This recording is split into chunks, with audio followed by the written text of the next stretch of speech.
혹시 다이어트 하는 분 계십니까? 만약에 다이어트를 하는 분이 계시다면 꿀팁을 하나 드리도록 하겠습니다. 이렇게 하면 다이어트에 성공할 수 있습니다.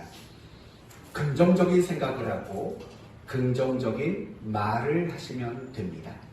얼마 전 방송에 이 다이어트와 관련된 이야기가 소개됐습니다. 내용인즉 이런 겁니다. 많은 사람들이 다이어트를 합니다. 그리고 힘들어합니다. 그리고 많은 사람들이 다이어트에 실패합니다. 그런데 다이어트에 실패하는 사람들에게는 한결같은 공통점이 있다는 겁니다. 그 공통점이 뭐냐면 늘 부정적인 생각을 한답니다. 그리고 늘 부정적인 말을 많이 하는 사람이라는 거예요. 그러니까 부정적인 사고방식을 가진 사람은 다이어트에도 실패할 확률이 대단히 많다라는 거예요. 그러면서 말하기를 정말 다이어트에 성공하기를 바란다면 긍정적인 생각을 해라. 그리고 긍정적인 말을 많이 해라.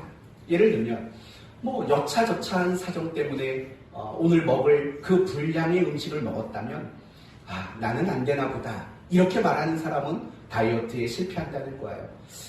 오늘 실수했네. 내가 내일 더 잘해보자. 이렇게 긍정적인 생각을 가지고 말하는 사람들은 다이어트에 성공하는 확률이 대단히 높다고 합니다.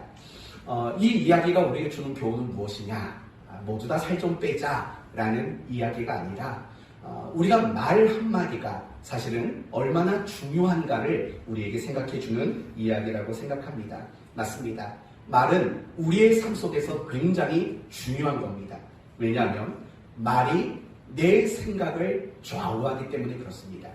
내가 뭔가 나쁘게 말하면 내 생각은 온통 나쁜 쪽을 향하게 돼 있어요. 그런 경험해보지 않으셨습니까?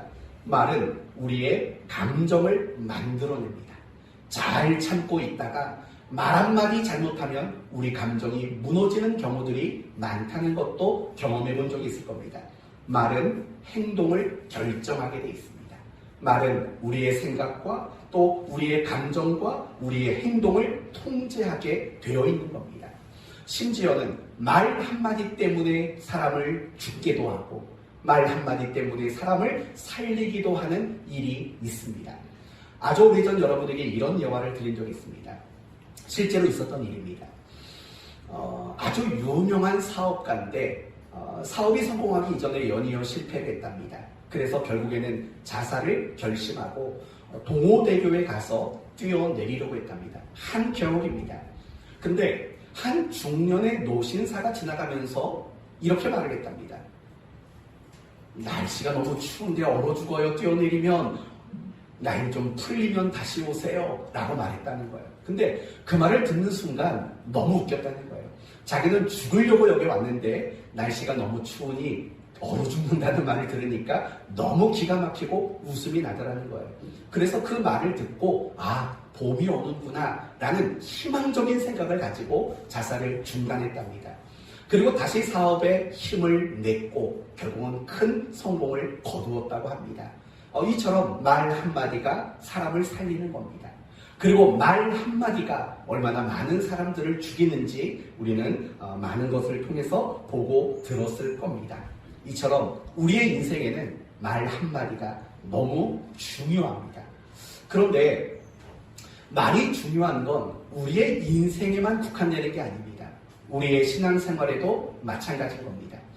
우리가 신앙이 성숙하고 우리가 신앙이 더 성장하기를 바란다면 사실은 그 중요한 역할을 뭐가 하냐면 말이 하는 겁니다. 정말 신앙적인 이야기를 하고 신앙적인 말을 하는 사람은요, 그 신앙이 성장하고 그 신앙이 성숙할 수밖에 없어요. 신앙생활 속에서도 말이라는 것은 대단히 중요한 겁니다. 오늘 우리가 함께 살펴볼 본문의 내용도 마찬가지 이야기를 합니다. 말이 얼마나 중요한가 이야기하고 있습니다. 그러므로 오늘 말씀을 통해서 말이 얼마나 중요한가를 한 번 더 확인하시고 여러분의 말을 더 신자답게 고쳐나가기로 다짐하는 여러분 모두가 되시기를 예수님의 이름으로 축원드립니다. 아멘. 오늘 본문의 배경은 북이스라엘입니다. 그것도 북이스라엘의 9번째 왕이었던 여호람 왕이 통치하던 시대를 이야기합니다. 그리고 본문의 배경이 되는 장소는 북이스라엘의 수도였던 사마리아 성이 오늘 본문의 배경입니다. 간단한 이야기를 여러분에게 드리도록 하겠습니다. 어느 날 아람 군대가 사마리아 성을 침략했습니다. 그러나 무력으로 사마리아 성을 무너뜨리려고 하지 않았습니다. 사마리아 성을 포위하는 작전을 세운 겁니다. 왜 그랬을까요? 결국에는 사마리아 성을 포위하게 되면 그 성 안에 있는 음식이 다 떨어지게 되면 스스로 자멸할 수밖에 없다고 여겼기 때문입니다. 그래서 이 아람 군대는 사마리아 성을 에워싸기 시작한 겁니다. 그리고 날짜가 지나면서 결국 이 사마리아 성 안에는 먹을 것이 없는 심각한 기근이 생기게 됩니다. 어느 정도 심각한 기근이 생겼냐면 6장으로 잠깐 넘어가 보시면 25절을 보십시오. 6장 25절 보시면 아람 사람이 사마리아를 에워싸므로 성중에 크게 줄여서 그 다음 나귀 머리 하나에 은이 몇 개랍니까? 은이 80개입니다. 여러분 물어봅시다. 이스라엘 사람들은 나귀 머리를 먹을까요? 안 먹을까요? 먹지 않습니다. 왜냐하면 나귀는 부정한 짐승이기 때문에 그렇습니다. 그런데 부정한 짐승의 살코기도 아니고 머리 하나입니다. 그 머리 하나가 은 80세겔이라고 말합니다. 여러분, 은 80세겔이 어느 정도의 값어치였냐면 당시 노예 한 사람을 사는 가격이 은 30세겔입니다.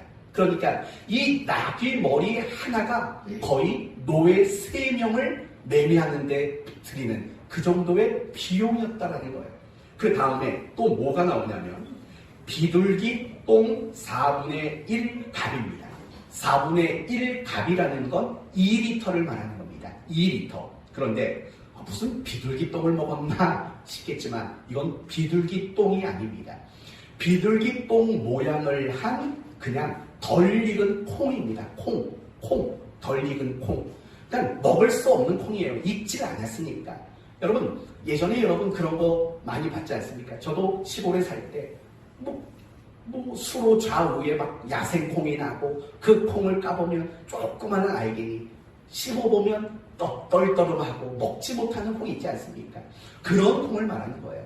그런 콩이 2리터에 은 5세겔이랍니다. 은 5세겔. 요즘 식도로 말하면 보통 은 4세겔이 하루 품값으로 여겼던 시대입니다. 그러니까 우리가 일당으로 나가면 하루 벌을 수 있는 돈은 한 10만 원 최소 되지 않습니까? 그러니까 먹을 수 없는 콩 2리터가 10만 원에 팔렸다. 이렇게 이해를 하시면 됩니다. 그런데 그것도 천만다행이에요. 더 먹을 것이 없어서 뒤로 넘어가 보십시오. 28절을 보면 굉장히 끔찍한 이야기가 나옵니다. 28절.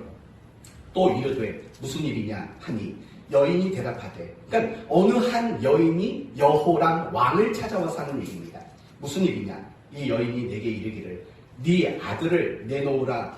우리가 오늘 먹고 내일은 내 아들을 먹자 하며 우리가 드디어 내 아들을 삶아 먹었더니 이튿날에 내가 그 여인에게 이르되 네 아들을 내놔라. 우리가 먹으리라 하나 그가 그의 아들을 숨겼나. 그러니까 정말 이런 일이 있었을까 싶을 정도로 끔찍한 얘기를 하는 거죠. 우리 서로 아들을 하루씩 잡아먹자. 그래서 한 여자가 자기 아들을 삶아서 함께 나눠 먹었다는 거예요. 그러고 나서 그 다음날이 돼서 그럼 이번에는 네 아들 내놔서 삶아 먹자 했는데 안 내놨다는 거예요. 그걸 고소하려고 왕을 찾아갔다는 이야기예요. 여러분, 얼마나 끔찍한 일입니까? 그 정도로 이 사마리아 성 안에는 기근이 대단히 심각했다라는 거예요. 이 말을 듣고 여호람 왕이 이렇게 말을 합니다. 31절. 왕이 이르되 사밧의 아들 엘리사의 머리가 오늘 그 몸에 붙어 있으면 하나님이 내게 벌 위에 벌을 내리실지로다. 왕이 뭐라고 말하냐면 이렇게 말하는 거예요. 이 모든 책임이 다 엘리사 바로 사실은 이건 엘리사 책임이 아니에요. 왕이 나라를 못 다스린 책임이에요. 그런데 엘리사에게 모든 정치적인 핑계를 떠넘기는 거죠. 그러면서 이 여호람 왕이 한 장관을 세우고 또 군인들을 붙여가지고 가서 엘리사를 죽이라고 명령을 합니다. 그 다음에 나오는 이야기가 바로 오늘 본문 7장 1절부터입니다. 한 장관이 군인들을 끌고 와서 엘리사를 죽이려고 합니다. 당신 때문에 이런 심각한 기근이 생겼소. 그러자 엘리사가 이렇게 말을 합니다. 1절 엘리사가 이르되 여호와의 말씀을 들을지어다. 여호와께서 이르시되 내일 이맘때에 사마리아 성문에서 고운 밀가루 한 스아를 한 세겔에 매매하고 보리 두 스아를 한 세겔로 매매하리라 하셨느니라. 여러분 생각해봐요. 나귀머리 하나가 몇 세겔이었다고요? 80세겔. 그쵸? 나귀머리 하나가 80세겔인데요. 고운 밀가루, 보리, 가루, 이게 고작 1세겔에 팔린대요. 그러니까 굉장히 풍성한 양식이 내일 이맘때 하나님이 공급해 주실 것이다 라고 엘리사가 이야기를 하는 겁니다. 그러자 2절에 이 장관이 뭐라고 말하냐면 하나님이 하늘에 창을 내신들 이런 일이 있으리요? 그건 말도 안 되는 일입니다. 그런 소리 하지 마십시오. 당장 나와 칼을 받으십시오. 죽으십시오. 라고 말을 하는 거예요. 그러니까 엘리사가 이렇게 말합니다. 네가 내일 그걸 네 눈으로 볼 거다. 그러나 너는 그것을 먹지 못할 것이다. 이렇게 이야기합니다. 됐습니다. 이게 오늘 본문의 이야기입니다. 이런 본문의 내용을 가지고 우리가 첫 번째 생각할 수 있는 것은 이런 겁니다. 말은 굉장히 중요하다는 거예요. 말은 굉장히 중요한 거예요. 여러분, 오늘 이 장관이 한 얘기를 잘 생각해봐요. 장관이 자기 입으로 무슨 말을 했습니까? 하나님이 하늘에 창을 내신들 그런 일을 하겠습니까? 라고 이야기를 합니다. 다시 말하면 이런 말이에요. 있을 수 없습니다. 그리고 이것을 조금 더 의역하면 이런 뜻이 돼요. 나랑 상관없는 소리 하지 마십시오. 라는 뜻이 되고 마는 겁니다. 그때 엘리사가 뭐라고 말합니까? 네 눈으로 볼 거다. 그러나 먹지는 못할 것이다. 라고 얘기를 합니다. 그러면 이제 결과적인 얘기를 해봅시다. 과연 어떻게 됐을까요? 엘리사가 말한 대로 내일 이쯤 그런 일이 정말 일어났을까요? 안 일어났을까요? 일어났습니다. 그러면 이 장관의 말은 어떻게 됐을까요? 그건 나와 상관없는 일입니다. 라고 했던 그 말은 이루어졌을까요? 안 이루어졌을까요? 이루어졌어요. 양식이 많다라는 이야기를 듣고 그 사마리아에 있는 백성들이 성문 밖으로 뛰어나가다가 이 장관을 밀쳐 넘어뜨렸습니다. 그리고 사람들의 발에 밟혀서 장관은 죽고 말았습니다. 여러분 가만히 생각해 보세요. 지금 여러분에게 제가 이 이야기를 꺼내는 이유는 결국 말이라는 것은 초점이에요. 엘리사가 뭐라고 말했다고요? 내일 이맘때 하나님이 양식을 주실 거라고 말했다고요.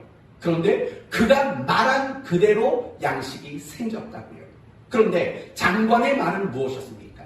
그런 일은 있을 수 없고 나랑 상관없는 이야기입니다. 라고 말을 합니다. 장관의 말대로 그 풍부한 양식은 그 장관과 상관이 없고 말았습니다. 왜냐하면 그 양식을 구하러 나가는 백성들에게 밟혀 죽었기 때문입니다. 한마디로 말하면 이렇게 말할 수 있죠. 그들의 말이 씨가 된 거예요. 엘리사의 말이 씨가 된 거고 그 장관의 말이 결국은 씨가 되고 말았다는 거예요. 그런데 정말 흥미로운 것은 뭐냐면 우리가 성경을 보다 보면 이처럼 말이 씨가 되는 경우들이 의외로 많이 나온다는 이야기예요. 첫 번째 소개할 인물은 야곱이라는 사람이에요. 여러분, 야곱이 형 에서를 도망쳐서 어디로 가서 생활을 했습니까? 삼촌 라반의 집에 가서 생활을 했다고요. 그리고 나서 훗날 이제 자신의 고향 가나안 땅으로 돌아가기를 결심을 했다고요. 그래서 어떡합니까? 온 가족을 데리고 자신의 가축들을 이끌고 이제 가나안으로 출발을 합니다. 그때 멀리서 라반 삼촌이 긴급하게 추격을 해옵니다. 왜 추격을 해옵니까? 이유는 이런 겁니다. 왜 내 드라빔을 훔쳐갔느냐예요. 여러분, 드라빔이란 건 뭐냐면 아주 작은 조각상이에요. 우상이에요. 어떤 점을 칠 때거나 어떤 신의 뜻을 판별할 때 쓰는 게 드라빔이라고요. 이 드라빔을 왜 훔쳐가냐는 거예요. 여러분, 누가 훔쳐갔을까요? 야곱의 부인 라헬이 훔쳐갔어요. 사실 야곱도 그 사실을 알지 못했다고요. 그 말을 듣자 야곱은 이렇게 말해요. 자신의 결백을 주장하기 위해서 이렇게 말하죠.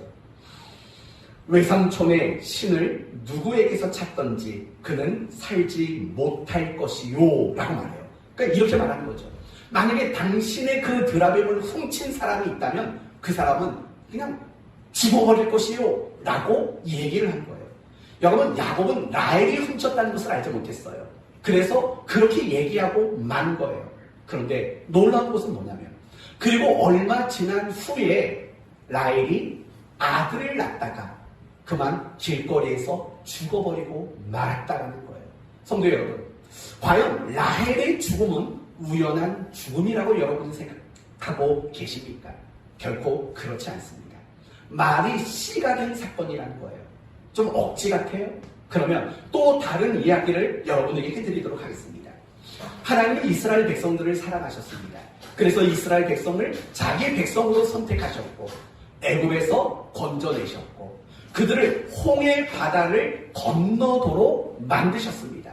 그런데 이 홍해 바다를 건너고 광야에 들어간 며칠 후 이스라엘 백성들은 먹을 것과 마실 것에 대한 염려를 갖게 됩니다. 그렇죠? 먹을 것과 마실 것에 대한 염려를 갖게 돼요. 그러자 그들이 했던 말이 뭔지 아십니까? 이렇게 말을 합니다. 애굽에 매장지가 없어서 우리를 이끌어내어 이 광야에서 죽게 하느냐 라고 그들은 자신의 입으로 광야에서 죽을 거라고 말해요. 그럼 묻습니다. 그들은 광야에서 죽었을까요? 죽지 않았을까요? 그들은 모두가 광야에서 죽고 말았습니다. 그들이 말한 것이 씨가 되고 말았습니다. 그 다음 얘기도 해봅시다. 얼마 지난 후에 모세는 이스라엘 백성들 12지파에게 말을 합니다. 각 지파에서 한 명씩 대표를 뽑으라는 겁니다. 그리고 그들을 가나안 땅으로 정탐을 보내자는 겁니다. 12명이 40일 동안 정탐을 하고 돌아왔습니다. 돌아올 때 포도송이와 석류 열매와 그리고 무화과 열매를 가지고 왔습니다. 그 열매를 본 백성들은 너무 기뻤습니다. 너무 탐스러웠거든요. 이 포도송이를 나무 가지에 끼고 왔다고 말할 정도로 굉장히 탐스러운 열매들이었던 거예요. 그런데 그 중에 10명이 뭐라고 말하냐면 이렇게 말을 합니다. 우리를 보낸 땅에 간즉 과연 그 땅에 젖과 꿀이 흐르는데 이것은 그 땅의 과일이니라. 젖과 꿀이 흐른다라는 증거로 열매를 보이는 겁니다. 그러면서 이렇게 말하죠. 그러나 그 땅 거주민은 강하고 성읍은 견고하고 신이 클 뿐 아니라 거기서 아낙 자손을 보았으며. 여러분, 여기서 말하는 아낙 자손이란 누구를 말할까요? 거인을 말하는 거예요. 거인족을 말하는 거예요. 골리앗 같은 사람들을 말하는 거예요. 그들을 봤다라는 거예요. 그러면서 그들이 뭐라고 말하냐면 우리는 능히 올라가서 그 땅을 치지 못하리니 그들은 우리보다 강합니다. 우리는 스스로 보기에도 뭐와 같도다? 맞아요. 메뚜기 같도다. 그러니까 이 사람들의 말을 한마디로 정리하면 뭐냐? 우리는 그 땅을 얻지 못한다. 우리는 그 땅에 들어가지 못한다라는 게 그들의 이야기의 핵심이에요. 그리고 이 10명의 정탐꾼의 이야기를 들은 백성들의 반응이 뭐냐? 이렇게 말을 합니다. 회중이 그들에게 이르되 우리가 애굽 땅에서 죽었거나 이 광야에서 죽으면 좋았을 것을 이라고 말해요. 그러니까 그들은 틈만 나면 뭐라고 말하냐면 차라리 여기서 죽는 게 낫다는 거예요. 어차피 가나안 땅 들어가서 그 사람들에게 무자비하게 죽임을 당하느니 여기서 근근히 먹고 살다가 죽는 게 낫다. 이렇게 그들은 말을 했다는 거예요. 그리고 여호수아와 갈렙 이 두 사람은 뭐라고 말하냐면 이렇게 말합니다. 우리가 곧 올라가서 그 땅을 취하자. 능히 이기리라. 능히 이기리라고 말을 해요. 그러면서 그 땅 백성을 두려워하지 말라. 그들은 우리의 그건 옛날에 나온 성경의 이야기고 개정 개혁 바뀐 건 그들은 우리의 먹잇감이다. 먹이다. 이렇게 얘기를 한다는 거예요. 됐습니다. 이제 결과를 잘 생각해 봅시다. 10명은 우리 그 땅에 못 간다. 그리고 그 백성들은 이 광야에서 죽는 게 낫다. 그리고 여호수아와 갈렙은 우리는 그 땅에 들어갈 수 있다고 말했어요. 결과 어떤 일이 일어났을까요? 여호수아와 갈렙은 정말 그 땅에 들어가요. 그 땅을 차지하게 돼요. 그러나 그 악평했던 10명, 그리고 그 10명의 악평을 듣고 함께 광야에서 죽는 게 낫다고 말했던 사람들 모두 가나안에 들어가질 못해요. 모두 광야에서 죽고 말았어요. 그들이 말한 것이 결국 씨가 되어서 말의 열매를 거두게 되고 말았다라는 거예요. 사랑하는 성도 여러분, 오늘 제가 여러분에게 강조하고 싶은 것이 바로 이런 부분인 거예요. 우리 신자들은요, 함부로 말을 하면 안 돼요. 욱하는 감정에서든지 아니면 푸념 섞인 말에서든지 우리는 함부로 말하면 안 돼요. 성경을 보면은요, 우리의 말의 위력이 얼마나 강한가 성경은 여러 구절에서 우리에게 소개를 한다고요. 예를 들면 잠언서 18장 21절에 이런 말이 나와요. 죽고 사는 것은 뭐에 달렸답니까? 혀의 권세에 달렸나니 혀쓰기를 좋아하는 자는 그 열매를 먹으리라고 말해요. 입에서 혀에서 나온 그 말이 씨가 돼서 그 열매를 먹게 될 것이다라는 거예요. 사람의 생사가 말에 달려있고 그 사람의 인생과 그 사람의 모든 것이 말에 달려있다라는 거예요. 야고보서 3장 4절에도 이런 말이 나와요. 혀, 곧 말은 배의 키와 같다고 말해요. 여러분, 큰 배를 아시죠? 이 배를 조종하는 조종관을 키라고 말한다고요. 그 키와 같다는 거예요. 무슨 말이에요? 말이란 그 사람의 미래를 결정하는 중요한 근거가 된다라고 말하는 거예요. 사랑하는 성도 여러분, 이 말씀들을 듣다 보면 무슨 생각이 드세요? 정말 함부로 말하면 안 되겠다라는 거죠. 재밌는 얘기 하나 해드릴게요. 우리 딸이 저를 닮았어요. 그래서 욱하는 게 있어요. 순간 뭔가 기분이 안 좋으면 이게 바로 뭐라고 말해야 되나요? 욱하는 게 있다고요. 여러분은 안 그러시잖아요. 근데 저는 그래요. 욱하는 게 있어요. 근데 많이 요즘에는 이제 철이 들어가죠. 그래야지 나중에 부인이 해주는 밥 먹고 사니까 이제 철이 들어가서 욱하는 걸 많이 참아요. 근데 아직도 못 참을 때가 많아요. 근데 저희 딸이 어디 의사 선생님 안 계세요? 유전에 대해서 좀 연구하신 분 계시면 너무 궁금해요. 어떻게 그걸 그렇게 똑같이 닮았는지. 심지어 저도 잠잘 때 이렇게 만세를 하고 자거든요. 저희 딸내미 보면은 완전히 만세를 하고 자요. 이게 유전학적으로 무슨 상관이 있는가 너무 궁금해요. 다시 원래대로 돌아옵시다. 저희 딸이 욱한다고요. 그럼 우리 엄마래요. 우리 부인이 그 딸의 엄마니까 아무튼 가르쳐줬어요. 막 이렇게 화가 치밀어 오를 때 이렇게 한번 해봐. 쓱. 그랬더니 그걸 또 따라 하더라고요. 근데 잠깐 따라 하는 거죠. 네. 그러니까 우리도 함부로 말하면 안 된다라는 걸 알아요. 근데도 함부로 말할 때가 얼마나 많은지 몰라요. 근데 가만히 보면 우리의 인생을 뒤돌아보면은요, 우리가 함부로 말한 거, 그 말 때문에 불행과 문제가 생겼다는 걸 알아요. 여러분 생각해 보세요. 왜 가정이 불행해질까요? 간단해요. 말 한마디 한마디 때문이에요. 그렇지 않습니까? 왜 부부 사이가 서로 감정의 골이 깊어질까요? 왜 우리는 불행을 느끼게 될까요? 다 그런 것들인 거예요. 말 한마디 때문이에요. 아이들이 왜 삐뚤어지는지 아세요? 아이들이 왜 부정적인 아이들이 되고 아이들이 왜 소극적인 아이들이 되는 줄 아세요?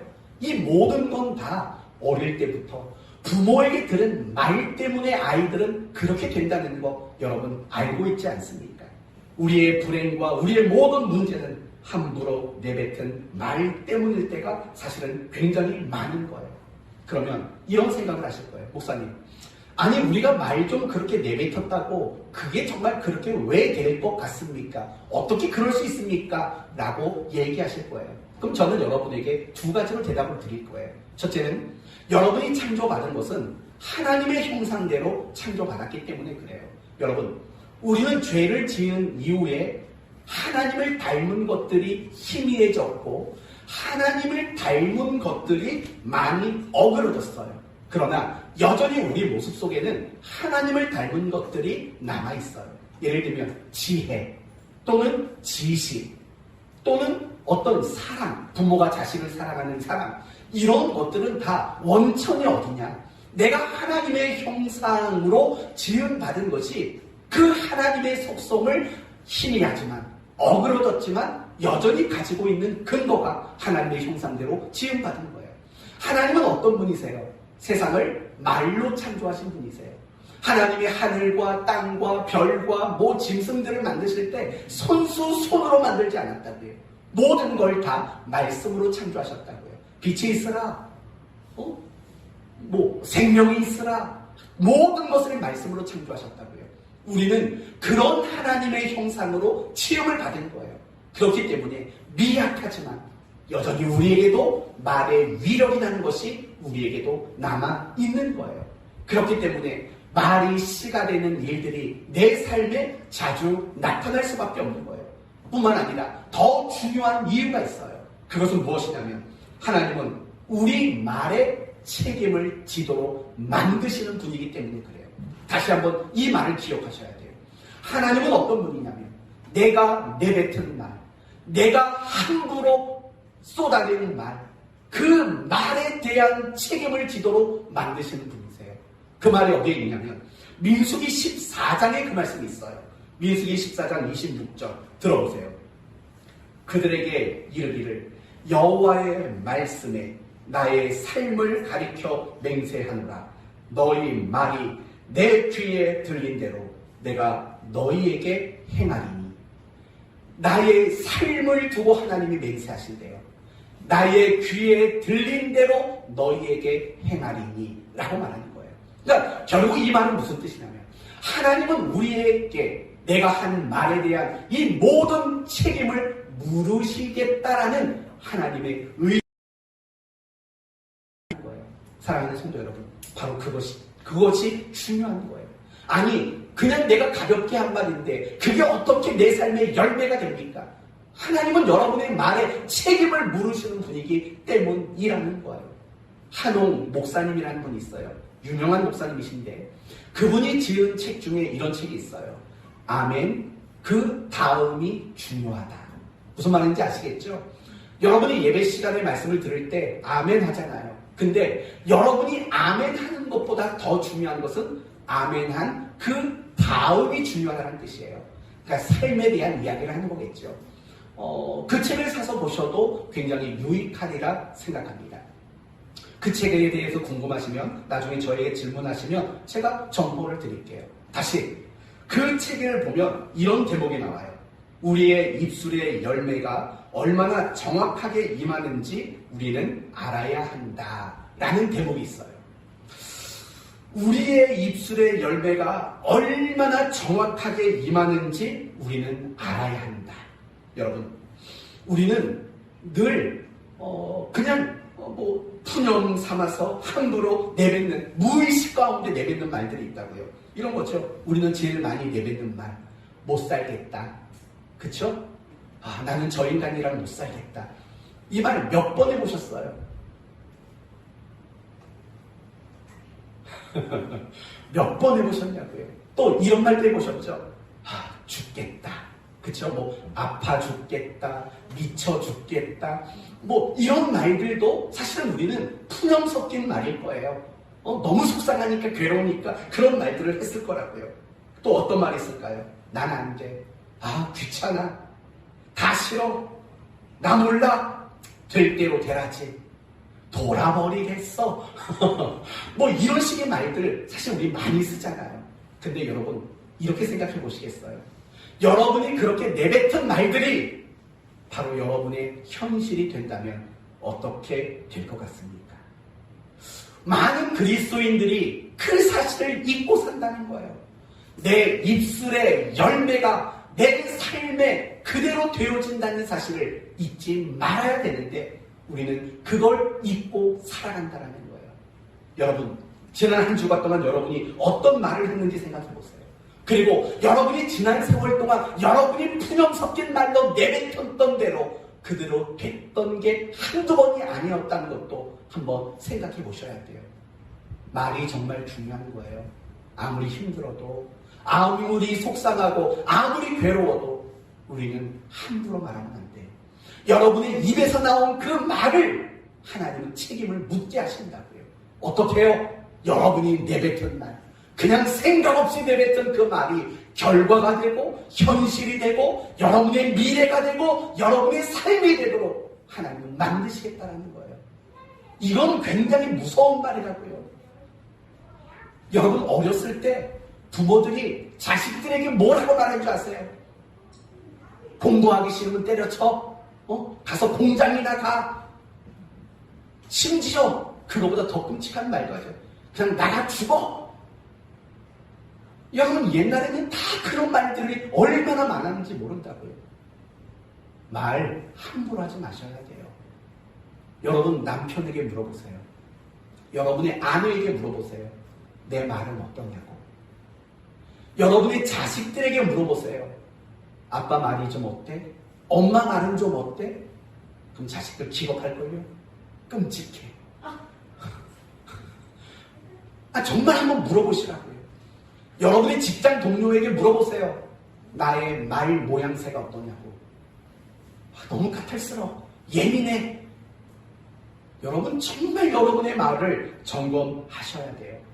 여러분의 인생이 바뀌기를 원하신다면, 여러분의 인생이 조금 더 나은 인생이 되기를 원하신다면 여러분이 하셔야 할 일은 여러분의 말부터 바꾸는 일을 반드시 하셔야 돼요. 너무 습관적으로 부정적인 얘기를 많이 해요.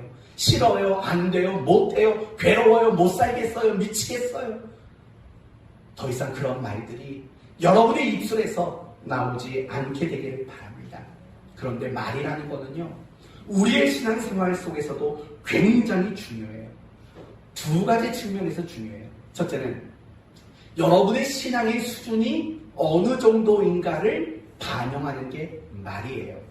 또 여러분의 신앙의 상태가 어떤가를 입증해 주는 게 바로 말이라는 거예요.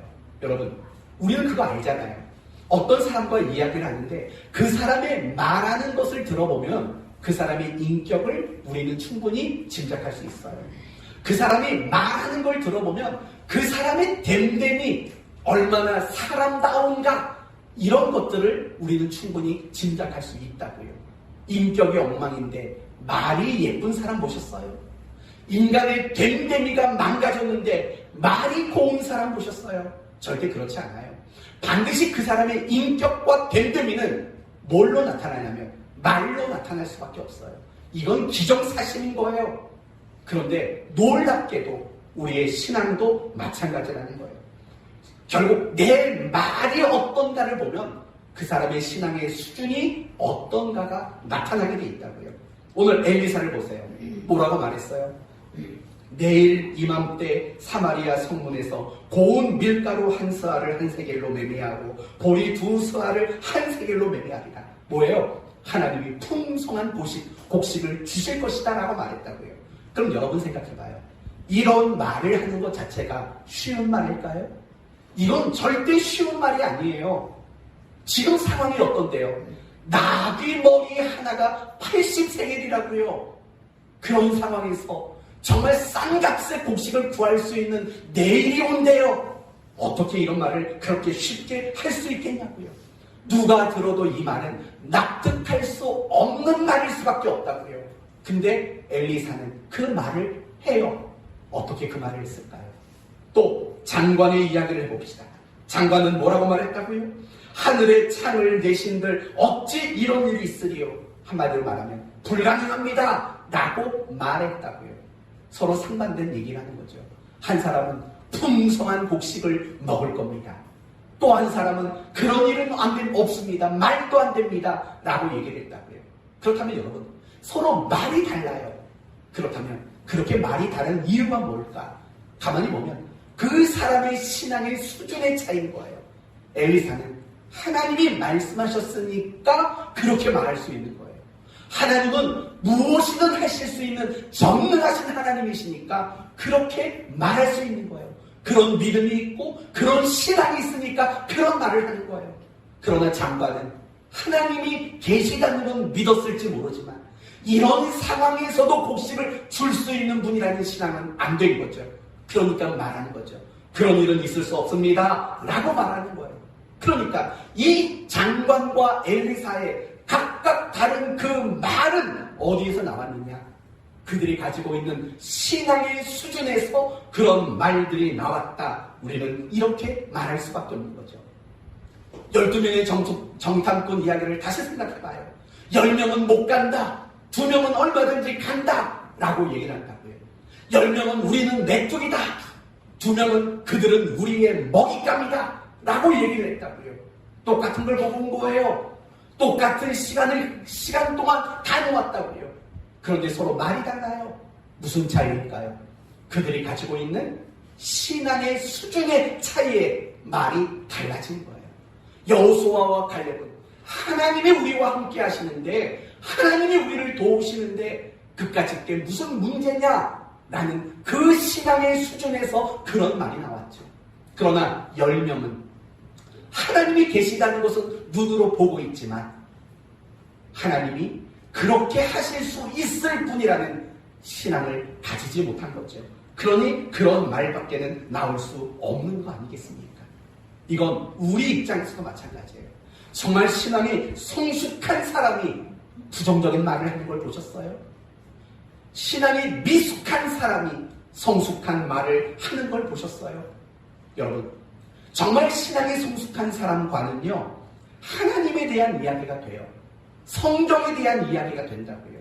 그러나 신앙이 성숙하지 못한 사람은요, 성경에 대한 이야기, 하나님에 대한 이야기를 꺼내려고 하면 이게 대화가 중단이 돼요, 자꾸. 그래서 정말 신앙이 성숙한 사람과 만나서 신앙적인 이야기를 하다 보면은요, 시간 가는 줄 몰라요. 그런데 성숙하지 못한 사람과 만나서 신앙적인 얘기를 하려면 5분을 넘기기가 어려워요. 신앙적인 얘기를 하다 보면 바로 비신앙적인 이야기가 나와요. 이런 거라고요.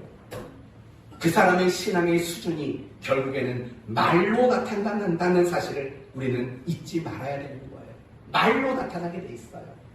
뿐만 아니라 여러분 생각에는 어쩌면 제가 이렇게 말하는 거, 신앙의 수준에 따라서 말이 나온다는 게 억지라고 생각하신다면 그렇지 않아요.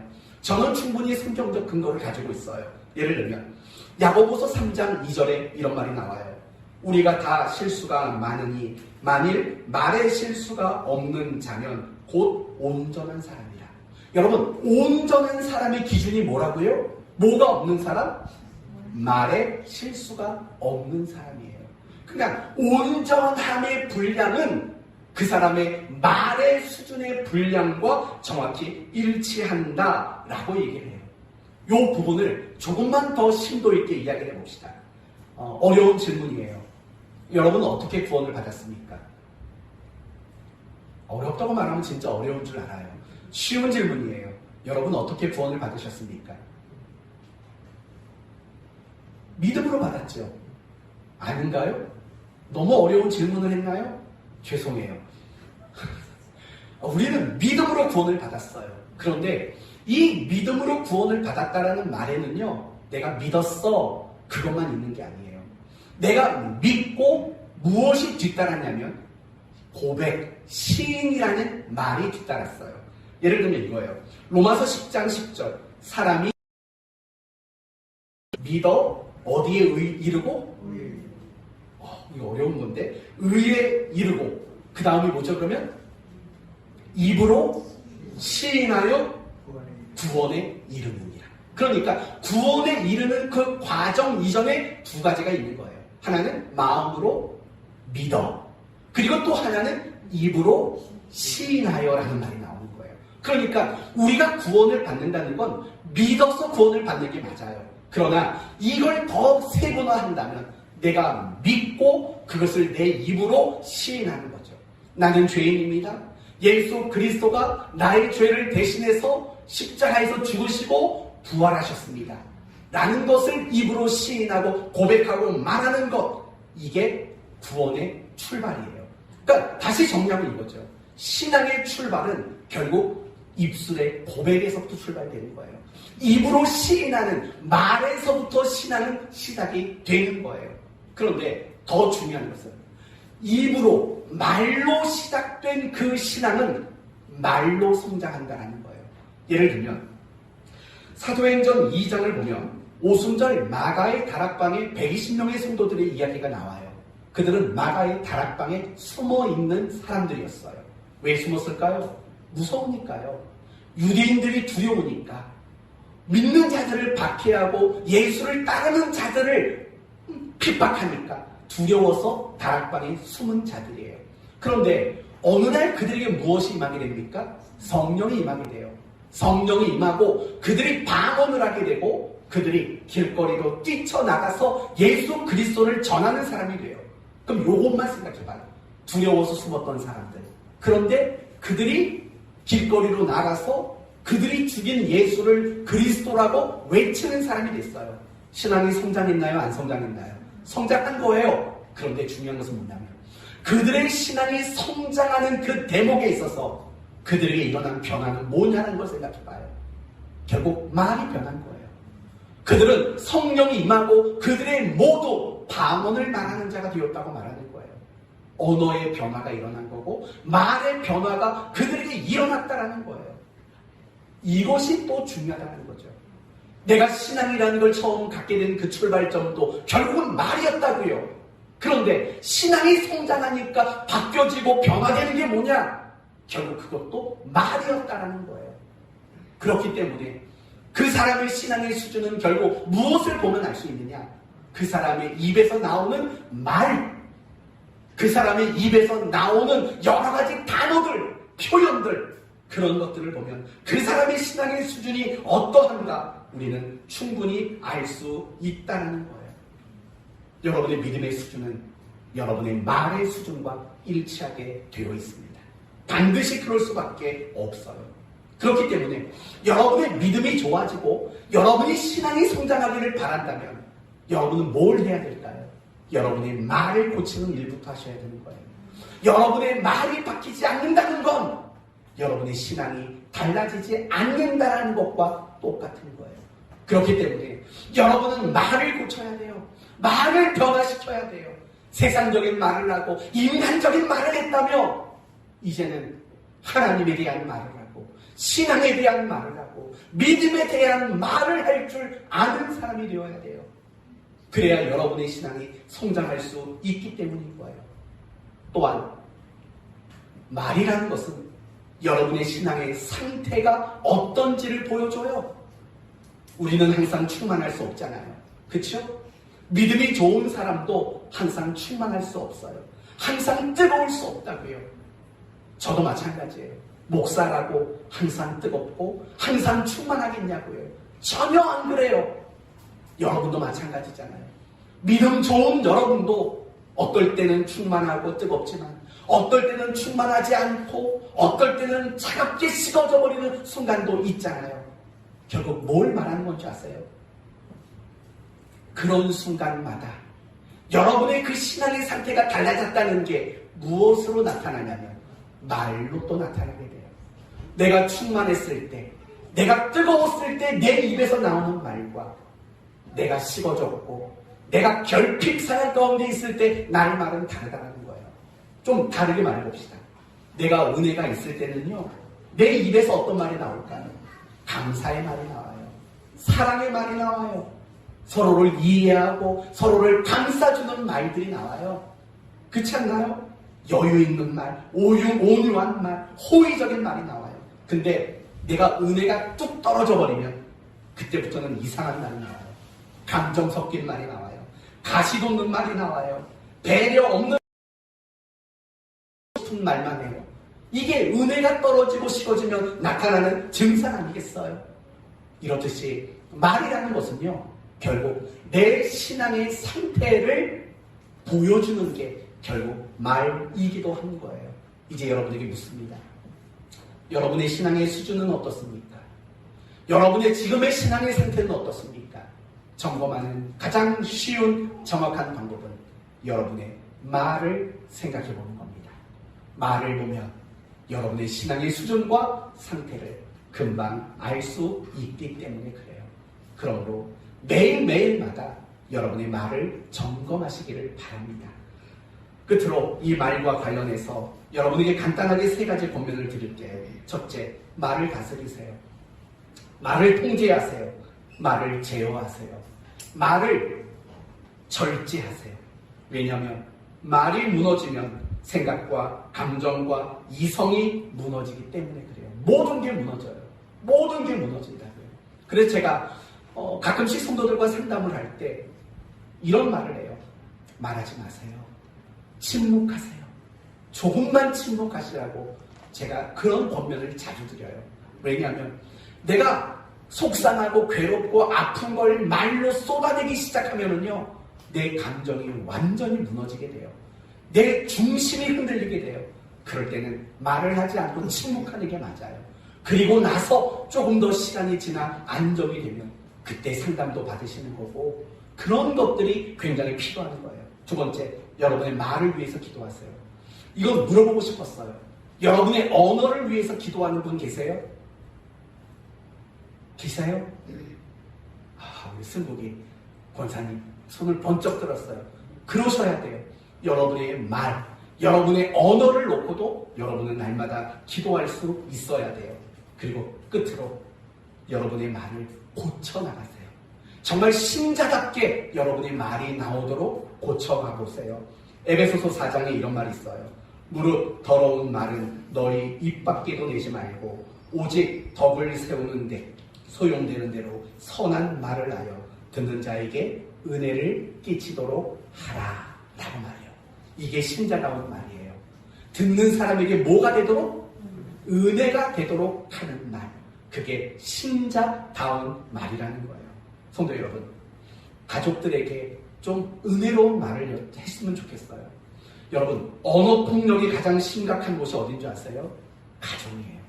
언어폭력이 가장 심한 곳, 결국은 가정일 수밖에 없어요.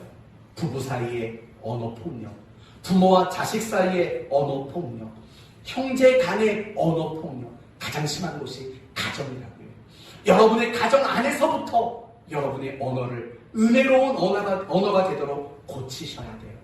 부부 여러분, 여러분 사이에도, 부부된 여러분 사이에도 항상 은혜로운 말이 있어야 돼요.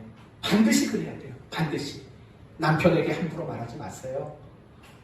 아내에게 함부로 말하지 마세요. 은혜가 되는 말을 하셔야 돼요. 한번 이렇게 얘기를 해보세요. 여러분의 남편과 여러분의 아내를 보면서 한번 이렇게 말해보세요. 사랑하는 자여, 따라해보세요. 사랑하는 자여. 이 말부터 마음에 안 드시는 거죠. 사랑하는 자여. 그럼 그건 뺄게요.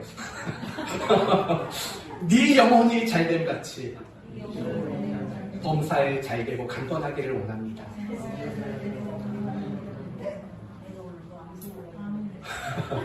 이거 암송하려고 하셨어요? 좋아요. 딱 맞아 떨어졌어요. 그런 거예요. 남편과 아내는 서로 그런 말을 해야죠. 사랑하는 자여가 어색한가요? 근데 사랑하는 자여, 내 영혼이 잘된 같이 내가 범사에 잘되고 강건하기를 원합니다. 이런 고백을 부부 사이에 해야 돼요. 그리고 부모와 자식 사이에는 이런 고백이 나와야 되죠.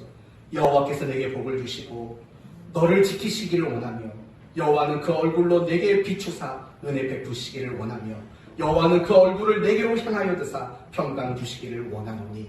민수기 6장에 나오는 대제사장이 백성들을 향해 축복하는 내용이 이거예요. 자식들에게 그래야죠.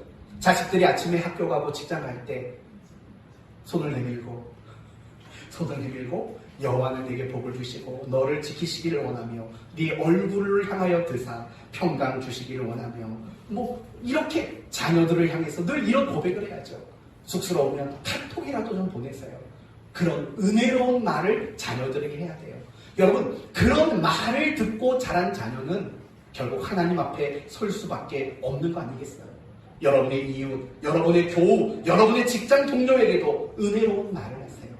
여러분이 머물고 있는 그곳에서 누군가에게 울림이 있는 말을 해주세요. 위로가 되고 격려가 되고 힘이 되는 칭찬과 복이 되는 그런 말을 많이 하는 여러분이 되셔야 돼요. 여러분이 그런 말을 할 수 있도록 여러분의 말을 고쳐나가는 일이 필요하다는 거예요. 얼마 전에 우리 임 목사님 가정과 식사를 했어요. 임 목사님이 이렇게 말씀하셨어요. 우리 사모는 빈말을 못해요. 항상 정직한 말만 하신대요. 제가 이렇게 말을 했어요. 사모님, 빈말 좀 하시고 거짓말 좀 하세요. 아휴, 눈빛. 설교 시간에 거짓말 하라니까 눈빛이 왜 달라집니까? 그리스도인은 거짓말을 해야 됩니까? 하지 말아야 됩니까? 네? 하셔야 합니다. 거짓말할 줄 모르는 그리스도인은 안 됩니다. 그리스도인은 빈말을 해야 됩니까? 하지 말아야 됩니까? 이제 정신없죠? 하셔야 됩니다. 단 조건이 있습니다. 여러분의 거짓말이 하나님 편에 서는 거라면 하셔야 돼요. 여러분의 빈말이 사람을 살리는 말이라면 하셔야 돼요. 그게 그리스도인이고 그게 신자의 말이고 그게 은혜를 끼치는 말이에요. 여리고성에 살던 기생 라합 아시죠? 정탐꾼 둘을 숨겼다고요. 자기가 숨겼다고요. 어디에 있는지도 알아요. 근데 여리고성에 있는 군사들이 왔어요. 묻습니다.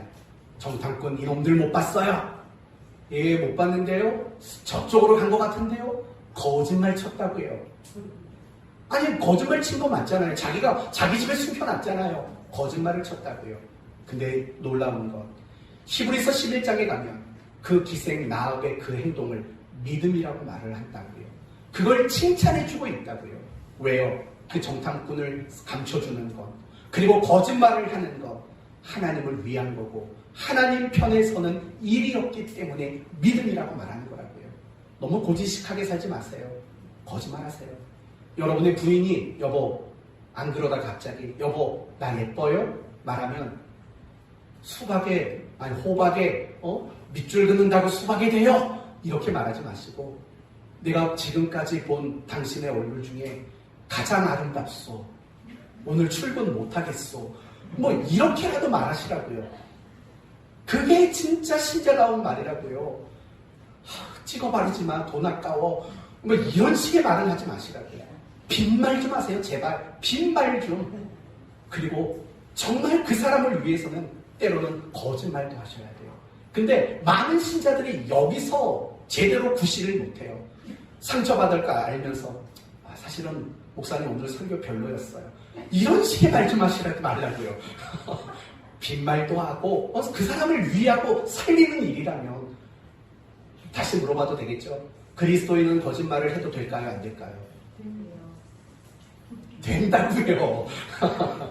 근데 그 조건이 뭔지는 여러분 아시겠죠? 무턱대고 내가 좀 장사 좀 잘하려고 거짓말 이런 건 안 되죠. 당연히 하나님 편에 서고 그 사람을 살리는 일이라면 거예요.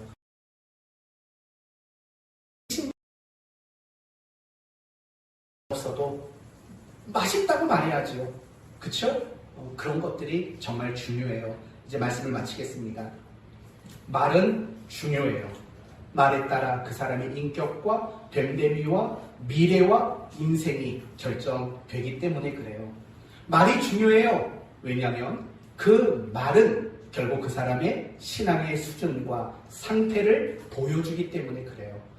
말을 잘해야 신앙도 성장할 수 있다는 거 잊지 마셔야 돼요. 여러분의 말을 점검하시고요. 말을 좀 다스리고 말을 고치려고 노력하는 여러분이 되셨으면 좋겠어요. 무엇보다 이 말을 기억하세요. 하나님은 여러분의 말에 대해 책임을 물으실 거예요. 여러분의 입에서 의도가 있든 없든 여러분이 무슨 계획을 가지고 한 말이든 무의식 가운데 한 말이든 그 말에 대한 책임을 묻게 되실 거예요. 여러분의 말이 열매로 여러분의 입에 들어갈 날이 올 거예요. 이걸 기억하고 여러분이 사셨으면 좋겠어요.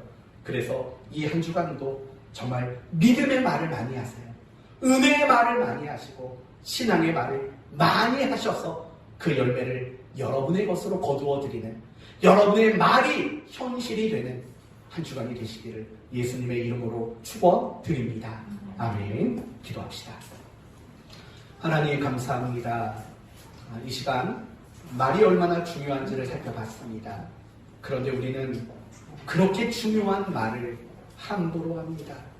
너무 쉽게 쏟아버립니다. 이런 저희를 용서하여 주옵소서. 이제는 신자답게 말할 수 있도록 도와주시옵소서.